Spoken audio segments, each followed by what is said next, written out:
வணக்கம். என் பெயர் பவ்யா. நான் 5ஆம் வகுப்பில் படிக்கிறேன். இன்று பெருந்தலைவர் காமராஜரின் அரசியல் வரலாறு பற்றி கூறப் போகிறேன்.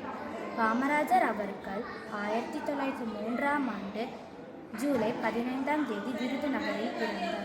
சிறு வயதிலே சுதந்திர போராட்டத்தில் ஈடுபட்டு மகாத்மா காந்தி கொள்கைகளால் ஈர்க்கப்பட்டார். இந்திய தேசிய காங்கிரஸ் கட்சியில் இணைந்து நாட்டின் விடுதலைக்காக பல முறை சிறை சென்றார். இந்திய சுதந்திரம் அடைந்த பிறகு 1954 முதல் 1953ஆம் ஆண்டு வரை தமிழ்நாட்டின் முதலமைச்சராக பணியாற்றினார். அவரது ஆட்சி காலம் தமிழகத்தின் பொற்காலம் என்று அமைக்கப்படுகிறது.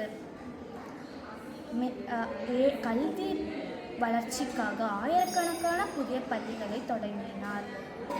ஏழை மாணவர்களும் பள்ளி செல்ல வேண்டும் என்பதற்காக மதிய உணவு திட்டத்தை தொடங்கினார். மேலும் பல ஆணைகள், தொழிற்சாலைகள் உருவாக்கி தமிழகத்தின் வளர்ச்சிக்கு காரணமாகினார். 1963ஆம் ஆண்டு அவர் முதலமைச்சர் பதவியை துறந்து காங்கிரஸ் கட்சியை வலுப்படுத்தும்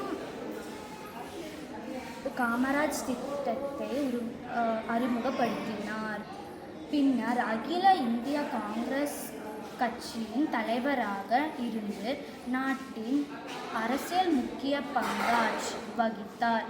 இந்தியாவின் பிரதமர்களை தேர்ந்தெடுப்பதில் முக்கிய பங்காற்றியதால் அவர் கிங் மேக்கர் என்று அழைக்கப்படுகிறார். அவரது சேவை, நேர்மை, மனப்பான்மை மற்றும் மக்கள் நல் சிந்தனையை நாமும் பின்பற்ற வேண்டும். நன்றி.